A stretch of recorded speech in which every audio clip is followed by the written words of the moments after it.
I'm interested in the elimination of white people. Targeting people on the basis of their race for destruction is the reason we say we hate the Nazis. And yet that's absolutely happening globally in every white country. And it's one of the leading causes of death in Canada is this MAIDs program. Is this these machines that these...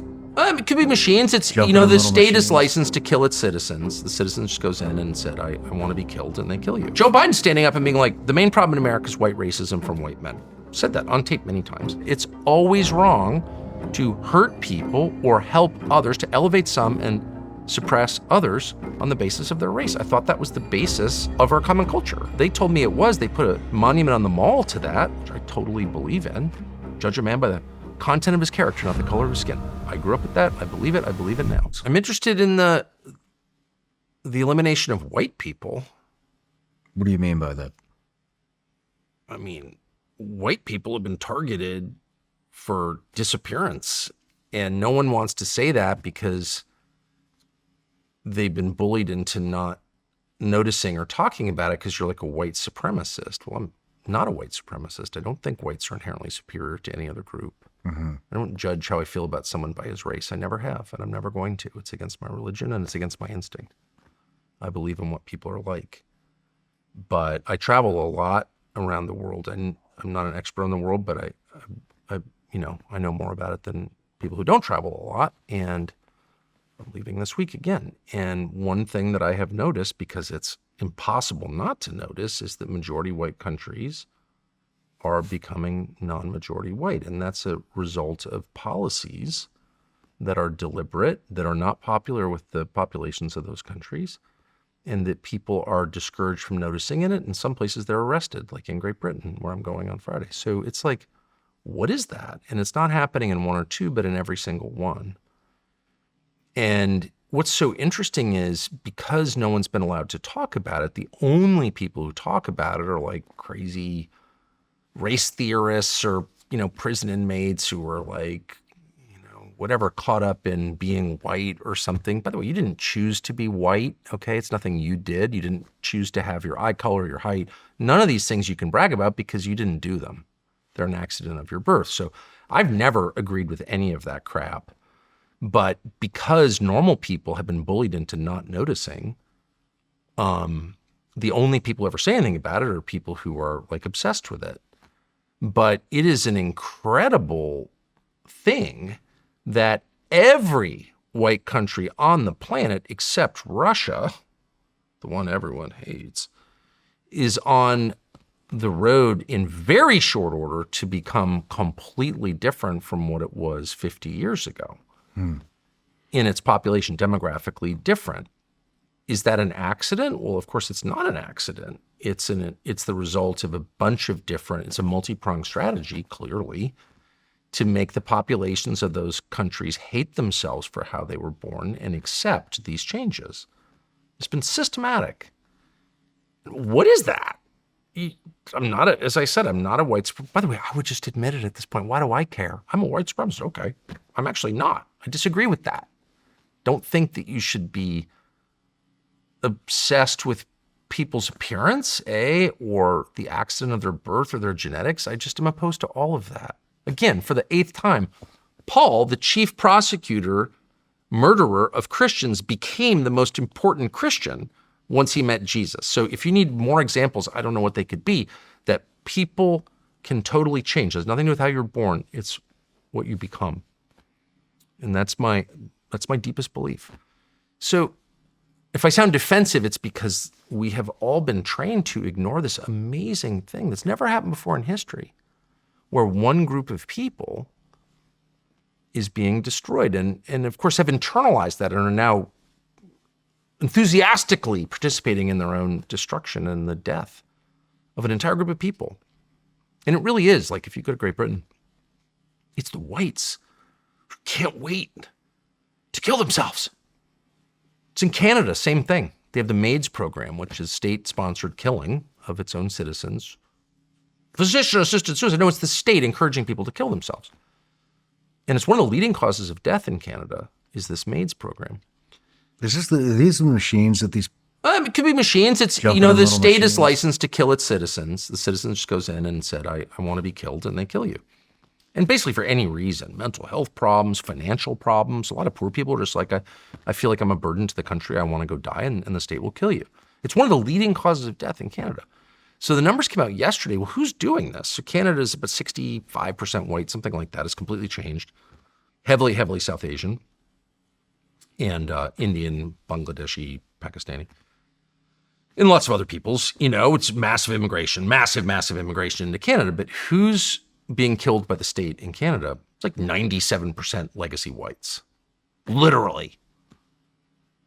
And what the hell is that? And of course, these are people who have been told and now believe that they're a burden to society. It's selfish to have children. They've been totally brainwashed into mass suicide. And of course, none of this is affecting my family. We have the opposite views. We're not proud to be white.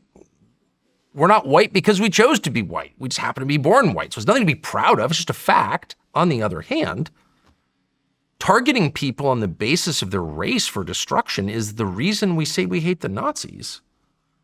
And yet that's absolutely happening globally in every white country. Australia, New Zealand, Great Britain, Ireland, Scotland, Wales, England, the United States, and Canada. That's an accident? It's not an accident at all. And no one will say anything about it.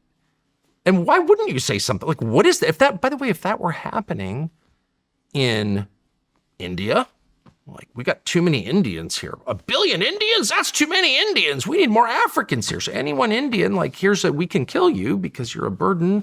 You just not have kids or take some SSRIs and just benzos and weed and just zone out until you die or whatever. But you're bad. I would be like, that's the sickest thing I've ever seen. Why do we hate Indians? I kind of like Indians or whatever. You would just be like, why would we want to do that to them? What did they do wrong? You know what I mean? I would just think that. And that's happening to whites globally at such a speed, and no one is saying anything about it, that I've decided, because I just want to tell the truth about what I notice, that I'm going to say something about it. I think it's totally wrong. I think it's totally evil. Again, it's exactly what we said we hated about the Nazis, and we're participating in it. And I'm going to keep saying that no matter what they say. And they'll be like, oh, you're a white supremacist. No, I'm not. And I have a lot of theories about what this is and why. What is it? Why would they do it? Who is they? Every globalist, the United Nations, the United States government, State Department, all of our politicians. The motive. Joe Biden's standing up and being like, the main problem in America is white racism from white men. Said that on tape many times. And I can't wait till this is a non-white majority country. What? Why would you? Okay, you could argue about whether it's better or worse as non-white. Okay, you could argue the effects of it. But why would you want that? Why would you look around the country and say there's too many white people? And that's the official position of every institution in the United States. All of our schools, we give preference to non-whites, non-white males. Every single school, every single big business, every single federal contract. Institutionally, we are opposed to whites and white men. And we're so marinating in it that no one stops and says, wait, what the hell is that? Again, that's why we hated the Nazis, because they did shit like that. That's why we say segregation was wrong, which it was. That's why we hate Bull Connor. That's why we venerate Martin Luther King, because that's wrong. That way of thinking is wrong. And by the way, it doesn't matter what group is being targeted. It is wrong in an absolute sense. It's a universal principle. It's always wrong. Whether you're Pakistani or Malaysian or Indian or from Myanmar or from Minnesota, it's always wrong to hurt people or help others, to elevate some and suppress others on the basis of their race. I thought that was the basis of our common culture. Mm-hmm. And they told me it was. They put a monument on the mall to that, which I totally believe in. Judge a man by the content of his character, not the color of his skin. I grew up with that. I believe it. I believe it now. And we're doing exactly the opposite. And it's so totally pervasive, all pervasive, and nothing has been done to reverse it at all. We're mad about anti-Semitism at Harvard, but I'm against anti-Semitism completely for the same reasons. But no one's lifted a finger to address the actual problem, which is normal middle-class white kids have no shot of going to Harvard. They're hated. The curriculum hates them officially. Here's a book saying whiteness is evil. Let's assign that. It's like, if there was a book that says Jewishness is evil, we'd be like, no. Or blackness is evil, no. So this has gone on for really since the Second World War. And I think, like so many things that are bad, and if you say that, they're like, oh, you're for Hitler. No, I'm very anti-Hitler. Hitler was anti-Christian and a murderer, destroyed his own people and lots of other peoples, including Jews, and I'm totally opposed to all of that. But it's just a fact that since the Second World War, these trends, which are now flowering, and we can see that it's the end of something, they began then. They began in 1945. What is that? And I have a lot of thoughts about that. But one is that our leaders globally in the West took away from World War II one big lesson, and that's that any white majority Christian country is a threat to world peace, to the order. You can't have a majority white Christian country because Germany, under the Nazis, was majority white Christian. Now, of course, the Nazis were not a Christian government. They were an anti-Christian government that killed a lot of priests, but whatever. That has somehow become a kind of unspoken consensus among many of our leaders. In fact, I would say almost all of our leaders. They're embarrassed of tons of white people in the same place. Look at that picture. That doesn't look like America. And none of us have ever said anything like, whoa, whoa, whoa, whoa, whoa. You're attacking people on the basis of their race? Isn't that what you say you hate, that we're all against? But you're doing it. Why don't you stop that immediately? No one has ever had the balls to say that. And so it's kind of proceeded apace, and it's become not just a consensus, but like the reason for everything. And the result of that is the total destruction of the white world. And there was a white world. There was a Chinese world too, and an Indian world, and an Arab world. There are lots of different worlds. There are different peoples in the country. And I know them all, and I like them all, actually, because I've been to all their countries. I've never been to a country I didn't like. I've never marinated in a culture I didn't think was interesting and kind of cool, even though it's not mine. You know, I'm the opposite of like small-minded person. I'm really for diversity, actually. I've really enjoyed it a lot. If I went, I always spend a lot of time in the Middle East, and I enjoy it because it's Middle Eastern. It's not American. So like you can love different cultures, and I sincerely ask anyone who travels with me, I sincerely do, without wanting to destroy the one you grew up in. And like if other people are trying to destroy it on the basis of race, which they are, it's totally within bounds to be like, what are you doing and why? And that's what immigration is, of course. It's not an effort to make our economy better. And you see these people say, well, which is true. This is true, but you'll hear people say of mass migration, well, it's an effort for the ownership class to access cheaper labor by globalizing everything. And that, of course, as a matter of economics is absolutely true, but it's not the whole story. When you start importing people from countries that are badly educated and socially dysfunctional and totally incompatible culturally with yours, are you really doing that so you can like reap their cheap labor? Are we importing Somalis so we can like set them to work in factories for half the rate that Native Americans? No, we're not. Because they're not working in factories, not working at all in a lot of cases. They're on state and federal aid. I'm not attacking them. I'm just saying I'm attacking the motives of the people who imported them against the will of the American population. I mean, there was never a groundswell. Let's bring in 50 million people illegally and put them on welfare. No one ever asked for that. No one ever wanted that. So why did they do it? Well, they did it not to make the country richer. They didn't. They did it to make it non-majority white. So that is an act by definition of racial hostility, of racism. And they've never been called out on it because somehow the first thing they did was take the moral high ground and occupy it and start yelling at everybody about how they're bad, you're racist, shut up racist, shut up Nazi. And they so thoroughly intimidated the population into not saying anything that they just destroyed it. And then a lot of the whites, who are really always the ones that I blame since I am white, and you just sort of instinctively blame people who look like you, just a fact. They're always telling you, you hate the other. That's the opposite of what I've noticed about people. I feel like people are much more open-minded about the other. I've been in practically every country in the world, and people do something outrageous, and I'll be like, oh, well, that's kind of interesting. I'm much less judgmental. But when someone who looks like me, who grew up in the same country I did, does something wrong, I have no grace for that person. I judge them, and it was the whites who did this. Sorry, it's just a fact. And they're the ones who get hysterical when you point it out. And when I go to the UK, which is a lot because I have family there, as I said, I'm going in 2 days. I never have been in an argument with any Pakistani or Bangladeshi or Indian and ever, or Arab in London, ever.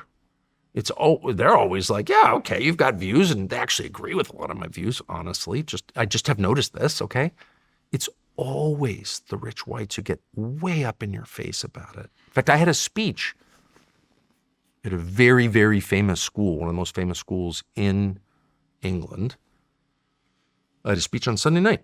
Someone at the school asked me to do it. Of course, I will do it for free. I was there, and so I would do it. And I just got a text saying, no, you've been canceled because they don't want you on campus because you're too dangerous. This is like a very famous white school. They're the ones who were mad. They're the ones who are touchy about it.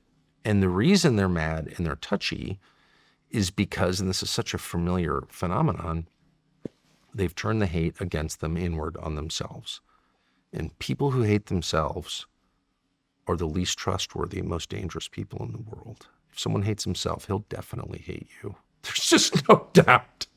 There's no doubt. I've watched people carefully for many years, and that is the group that I fear, the people who've internalized the hate and turned it inward. And we have whole countries like that and whole leadership classes, like the very familiar image of the angry menopausal liberal politician screaming at people about their sexism and racism. What are we really looking at? We're looking at someone who hates herself, has had no leadership in her life, no security, no love, no real relationships. She's miserable, and she's turning that misery outward and projecting it on the population. And that's a lot of our leadership classes like that. No matter where you're watching Shawn Ryan Show from, if you get anything out of this, please like, comment, subscribe, and most importantly, share this everywhere you possibly can. And if you're feeling extra generous, please leave us a review on Apple and Spotify podcasts.